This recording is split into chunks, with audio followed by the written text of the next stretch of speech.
se llamaban tierra adentro, la pampa y la cordillera, después fueron campo afuera, porque las palabras pesan, con esas cosas empiezan a vaciarnos la cesera. Ahora sí, ya está el politólogo Aurelio Argañarás con su columna hoy titulada La pandemia con Macri presidente.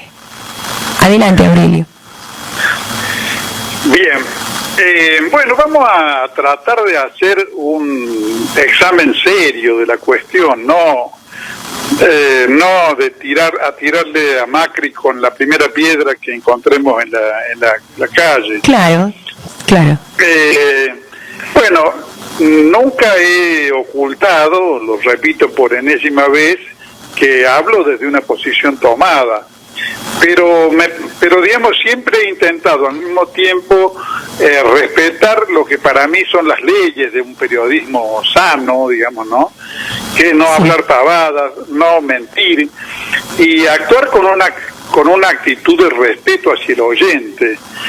Macri puede merecer cualquier cosa, pero el oyente merece ser respetado como una persona capaz de hacer un juicio racional, y eso exige seriedad de parte nuestra. Ahora, el propio Durán Barba, en mayo de este año, declaró ante la Voz de San Justo, el periódico de San Francisco, que el gobierno de Macri con esta pandemia hubiera caído. Sí. O sea, considera que el gobierno de Macri hubiera sido descalabrado por la pandemia, hubiera quedado totalmente desprestigiado, y por supuesto Durán Barba le añade a esto una cuota de crítica a lo que hubiera sido, en ese caso, la oposición al hipotético gobierno de Macri. Una observación que se ha dicho de paso es completamente cuestionable, porque si comparamos la oposición que tuvo Macri con la oposición que ha tenido de parte de Macri y de sus aliados el actual gobierno, creo que la comparación no resiste el análisis. Digamos, el actual gobierno ha sufrido una oposición salvaje, absolutamente desentendida incluso de los intereses sanitarios del pueblo argentino, por supuesto que del cuidado del respeto de la verdad. Hemos escuchado hablar de infectadura, hemos escuchado hablar de veneno para calificar vacunas, y en realidad además hemos visto un boicot parlamentario permanente, cosas que cual sea nuestro juicio, yo sería particularmente crítico en ese sentido. La verdad sea dicha, el gobierno de Macri contó con una cuota de respaldo parlamentario de parte de sectores del peronismo que le permitió gobernar sin mayores dificultades en un parlamento en el cual no estaba en mayoría. Pero el problema de juzgar que cómo podría haber sido la pandemia si gobernaba Macri es un problema que en realidad nos remite a las actitudes frente a un problema de esta naturaleza que ha mostrado no solamente en la Argentina, sino en todo el mundo, el gran empresariado. Y bueno, y si algo no se puede discutir con relación a la personalidad política de Macri, es que es un representante fiel de la conducta y de las ideas que el gran empresariado tiene respecto a los problemas de la vida social. En Estados Unidos hemos visto a Trump negarse a frenar de alguna manera la actividad económica, en nombre del cuidado de la salud pública. En Brasil lo hemos visto Bolsonaro, pero yo casi que excluiría a Bolsonaro de este análisis, porque Bolsonaro es una especie de loquito, pero no son loquitos, por ejemplo, los industriales del norte de Italia, de la zona de Bérgamo, ni los representantes políticos, incluido el primer ministro Johnson de Gran Bretaña.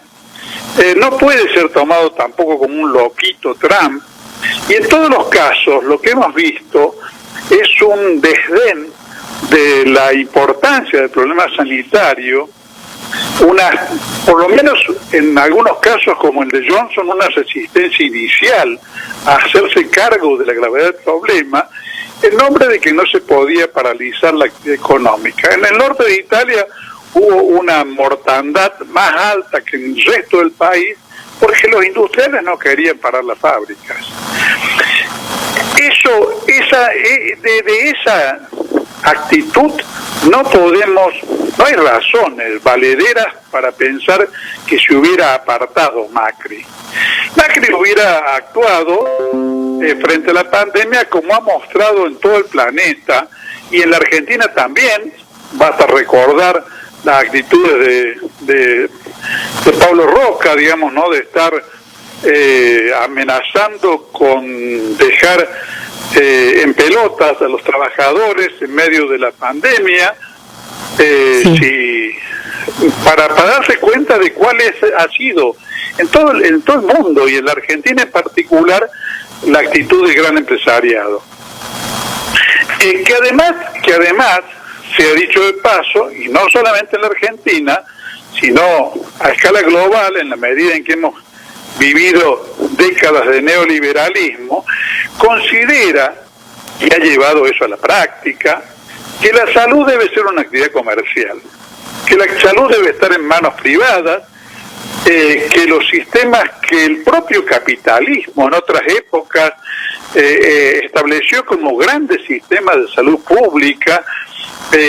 Cuando yo era joven era famosa la salud pública inglesa, donde prácticamente toda la salud pública estaba en manos del Estado y era insignificante el sector privado de salud. Bueno, todo eso fue desmantelado en la época de Reagan, de la Thatcher, en la época del reinado del neoliberalismo que siguió a la caída de la Unión Soviética y del mundo socialista, y que, se ha dicho de paso, se ensañó con esa filosofía justamente porque había desaparecido de la escena lo que durante muchas décadas fue considerado un peligro, que el peligro comunista. Y entonces con el escenario vacío de oponentes, el capitalismo consideró que no había que respetar más las leyes laborales, los derechos de los trabajadores, lo que en alguna época durante varias décadas se llamó el estado de bienestar, sino que había que priorizar de una manera ya descarnada el lucro y la tasa de ganancia. Entonces, eso no puede haber dudas de que esa hubiera sido la matriz principal en un gobierno de Macri. Se ha hablado mucho, por ejemplo, del tema de la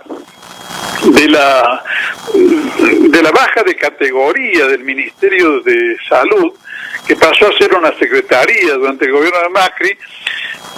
Hasta el propio ministro de Macri, Rubinstein, llegó a decir que para Macri la salud no era una prioridad.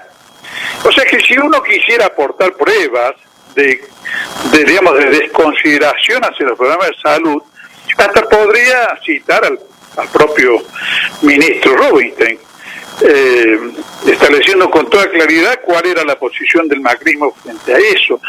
Pero además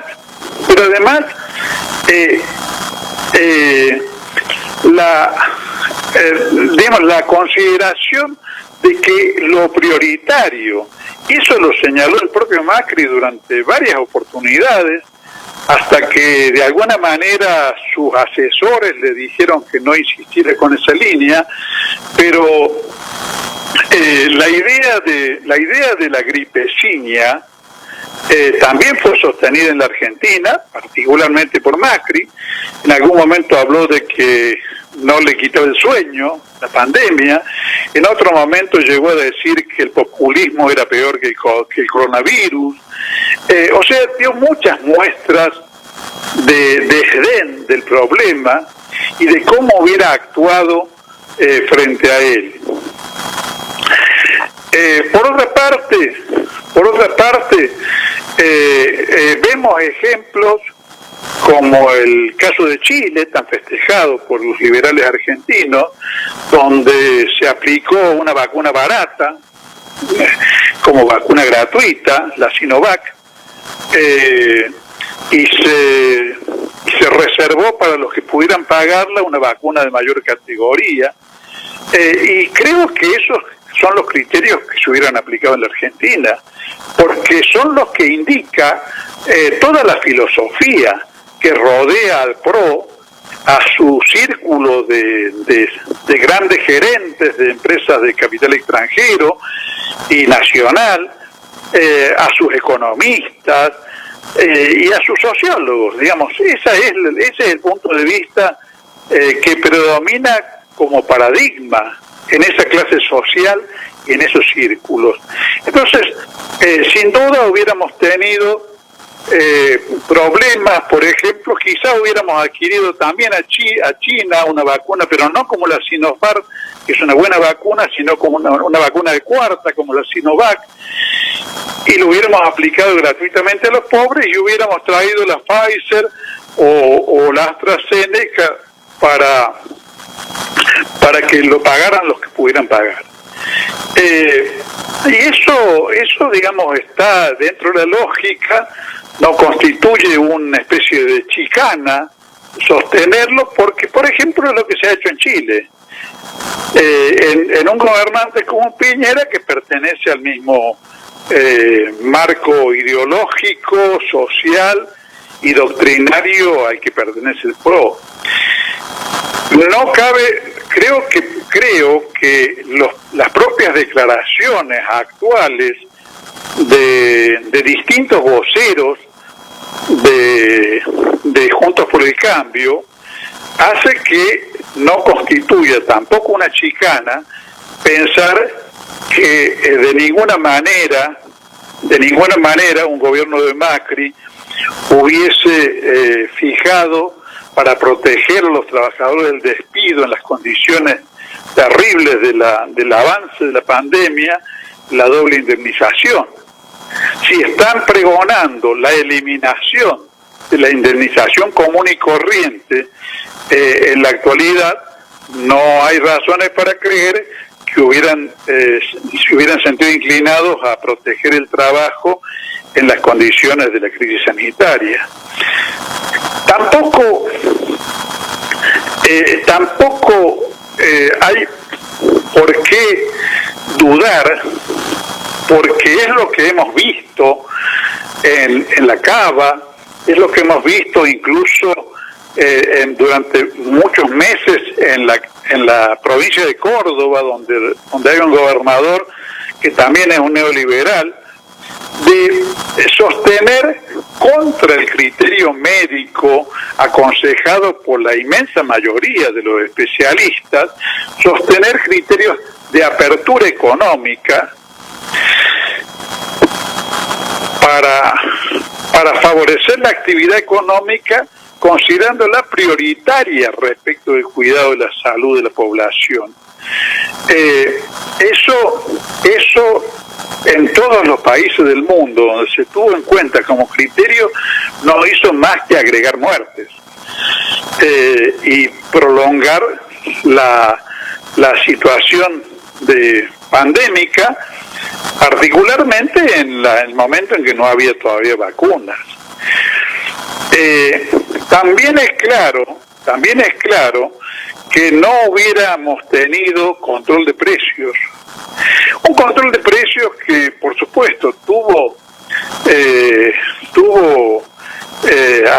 una aplicación defectuosa. Bueno, también se ha dicho de paso, la actitud del gran empresariado, del cual forma parte Macri, está evidenciada porque en lugar de sostener durante el desarrollo de la peste una actitud que expresara algún grado de solidaridad social con la situación que estaban pasando las grandes mayorías, no tuvieron ningún empacho en acelerar las remarcaciones de precios e inclusive, como se ha sostenido o probado, mejor dicho, en estos días en una nota excelente de Sayat en página 12, durante el 2020 recompusieron la tasa de ganancia empresaria que habían perdido en el último gobierno de Macri. Curiosamente, ese mundillo que está constituido en un 99,9% por partidarios de Macri, una muestra la hemos tenido en estos días con cómo ha sido recibido Macri en la Bolsa de Comercio de Córdoba, dándole un lugar para que sea un expositor respetable.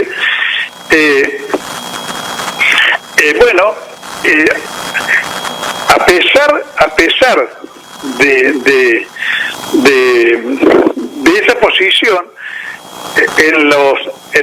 sobre todo en el último año de gobierno de Macri, las empresas formadoras de precios tuvieron balances negativos. O sea, vieron caer la tasa de la ganancia incluso por debajo de cero. Y sin embargo, en medio de la pandemia consideraron que no podían desaprovechar la oportunidad de recomponer la tasa de ganancia a costa de levantar los precios y de desarrollar un proceso inflacionario que hemos sufrido los argentinos en el peor momento de nuestra historia. Y bueno, y eso obviamente, hubiera creado una situación de piedra libre en el caso de que hubiéramos tenido un gobierno de Macri.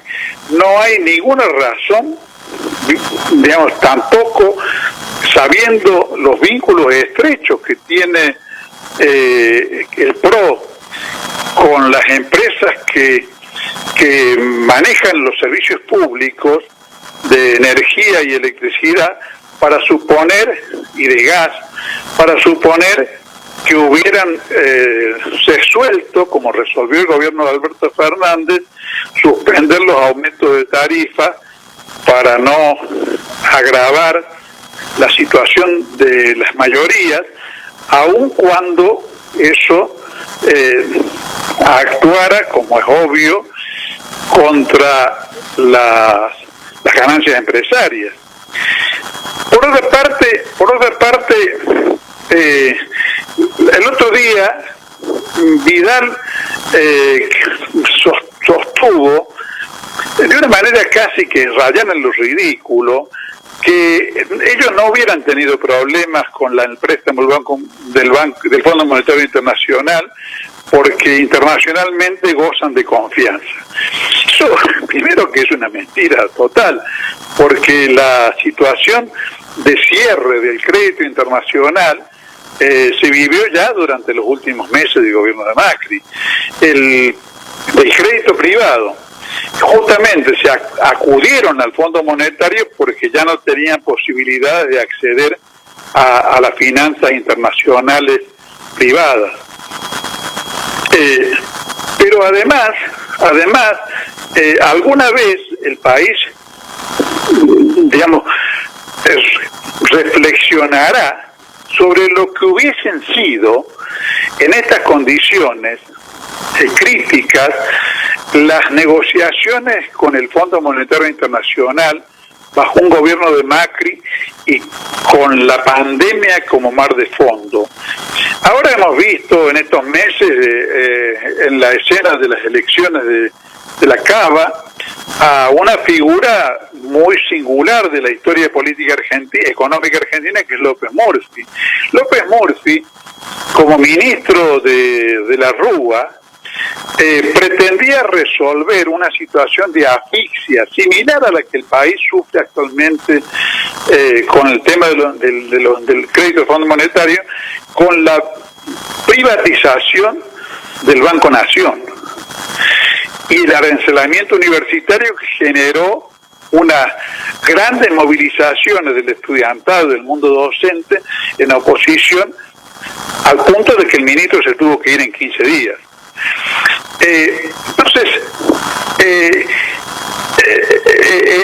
en el marco de la crisis generada por la pandemia, con el mar de fondo de las imposiciones del Fondo Monetario Internacional, hubiéramos pasado por una situación realmente catastrófica, porque es muy probable que entre las imposiciones internacionales el capital financiero internacional hubiese reclamado las formas de entrega del patrimonio nacional en vaca muerta, el Banco Nación, y por qué no, ya hasta lo sugirió la propia Bullrich de las Islas Malvinas. Entonces creo que cuando la historia tenga que juzgar este periodo particular de la vida argentina, que es el enfrentamiento con la pandemia, va a ser por razones de comparativas, no porque haya hecho lo mejor posible, va a ser bastante más benevolente con el gobierno de Alberto Fernández que lo que son la opinión pública actual. Aurelio, sí. ¿Me darías pie para trasladarte las preguntas? ¿O querés cerrar algo? Como quieras, ¿o querés cerrar lo que estabas diciendo? Bueno, yo sí, cierro la idea. Dale. Porque desde iniciativa política, cuando empezó la pandemia, nosotros planteamos que había que encarar la situación con el criterio con que algunos países han enfrentado la guerra. Sí. Particularmente citábamos el caso de Alemania en la Primera Guerra Mundial, y Alemania no era un país comunista, era una monarquía, donde el Estado concentró en sus manos todo el poder de decisión en todos los órdenes, y particularmente en la economía, para poder subordinar todo el esfuerzo y todo el trabajo y toda la riqueza disponible del país, subordinarla a la situación de esfuerzo supremo que supone una guerra. Como nosotros considerábamos que una pandemia es lo más parecido a una guerra, planteábamos que el gobierno argentino tenía que tomar una decisión semejante, que hubiera supuesto, por ejemplo, intervenir abiertamente, no de una manera indirecta, intervenir abiertamente en la política de precios que manejaban todas las empresas que proveen alimentos al país. Claro. Alimentos y otros medios esenciales de producción. Y bueno, y eso no se hizo. Entonces no se trata digamos, de que en el comentario que estamos haciendo nos empeñemos en aplaudir lo que se hizo. Ahora sí, en señalar que lo que se hizo en relación a la pandemia y a las exigencias económicas que generó la pandemia, fue muchísimo más, en sostener a las pymes, en sostener al trabajo, en pagarle los salarios a una cantidad de empresas y a una cantidad de trabajadores, aunque siempre el esfuerzo pudo haber sido mayor, algo que no podemos ni siquiera imaginar que hubiera sido resuelto por un gobierno del expresidente Macri. Ahora sí, espero tus preguntas, Marile. Sí, bueno, creo que, mira, me parece que has respondido todas, pero de todas maneras, considéralo vos. Mirta dice, hubiera sido, sin dudarlo, desastrosa. Fue un gobierno que despreció la salud pública. Interrumpime si consideras. Y Adriana dice, una gestión responsable de la pandemia se necesita aún hoy inteligencia, coraje, fortaleza, confianza. En fin, dice, política, en el buen sentido de la palabra, política y no mercado. Bueno, Raúl, un oyente de la primera hora, que así se autodenomina y es así. Bueno, dice, el gobierno de Brasil, creo que también lo respondiste a esto, ¿no? Dice, el gobierno de Brasil y el anterior gobierno de Macri, dice, y el anterior gobierno de Estados Unidos, de Donald Trump, tienen otro nombre, pero son lo mismo, dice, son del palo. Trump perdió, dice, las elecciones, entre otras cosas, por su irresponsabilidad frente a la pandemia. Las últimas noticias que tengo de Brasil es que están considerando llevar a juicio a Bolsonaro.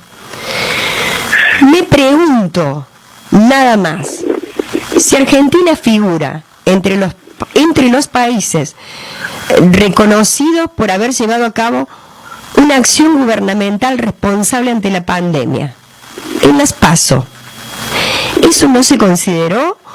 ¿O en la balanza social pesó la economía? Un saludo y gracias. Bueno, Virginia, por último, dice, buen día, señor Aurelio. La pregunta que quedó pendiente, ¿cómo hubiera sido la pandemia con Macri presidente? Dice, yo quisiera responder con unas simples preguntas. ¿Qué hizo la oposición por nosotros durante la pandemia?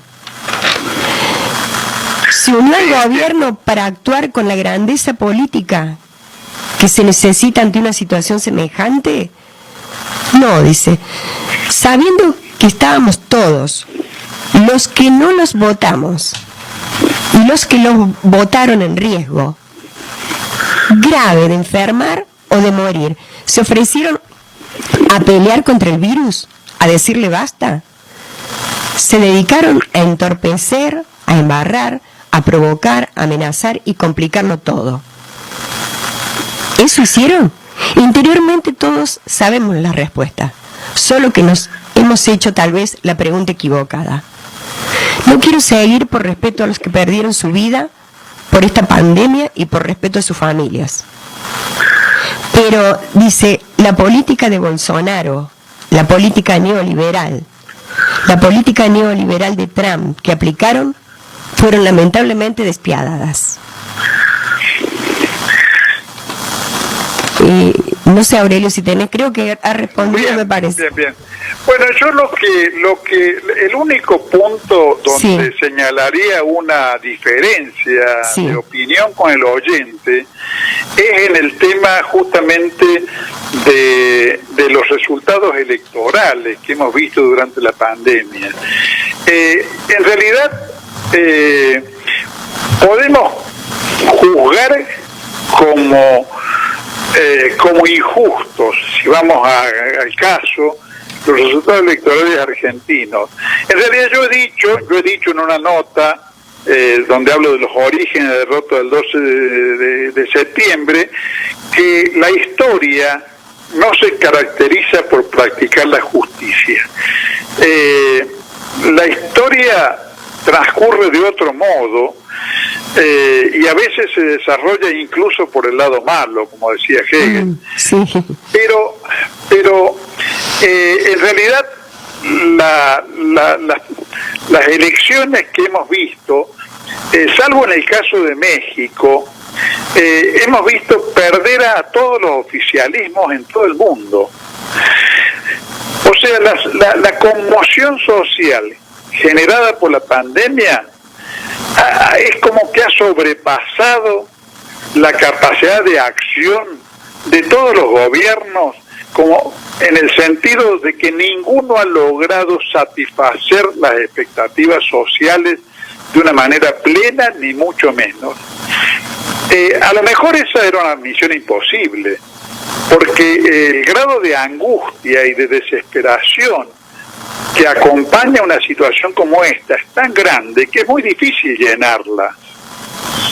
Siempre uno puede pensar que se podría haber hecho más, y sobre todo que se podría haber hecho más en el terreno de lo que yo planteo en esa nota, de lo que podríamos llamar la contención espiritual. Por allí se tienen en la política práctica la visión, y incluso lo hemos visto formulado de parte de algunos representantes del gobierno actual, la cuestión de que la gente vota con el bolsillo. Y yo en esa nota, donde he tratado de buscar los orígenes de la derrota del 12 de septiembre, cuestiono ese punto de vista, y lo cuestiono con plena convicción, lo estoy repitiendo ahora, porque creo que hay una dimensión espiritual en las situaciones como la que hemos atravesado, que no puede ser ignorada y que tiene tanta importancia como las cuestiones económicas. En otras épocas, las sociedades en ese sentido, en el sentido espiritual, eran contenidos sobre todo por las iglesias y por los credos religiosos.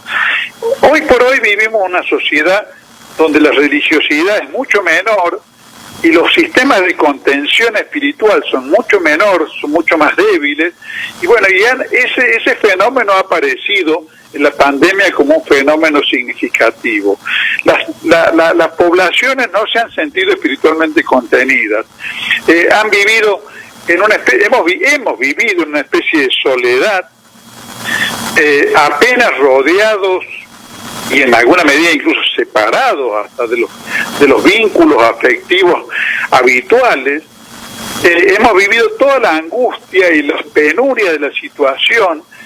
Por supuesto que los sectores más vulnerables lo han vivido peor, sí, porque totalmente. No es lo mismo, claro, porque no sí. Es lo mismo, María Inés, y yo lo digo sí. En esa nota, no es lo mismo sí.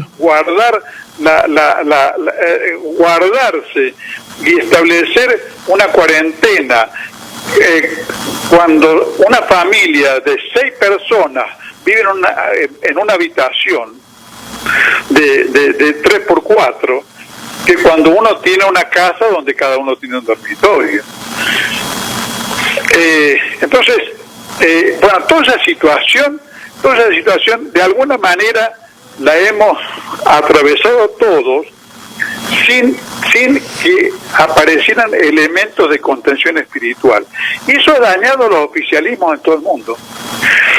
Pero, claro. Pero en lo demás, sí. En lo demás de las afirmaciones de los oyentes, yo te diría simplemente que estoy de acuerdo, que realmente hemos visto en la pandemia a la sociedad en forma descarnada. Y lo vemos incluso actualmente en la cuestión de la mezquindad con que se ha manejado universalmente el tema de las vacunas. Sí. Mientras en algunos lugares se vencían las vacunas, en otros países a otros países no llegaban.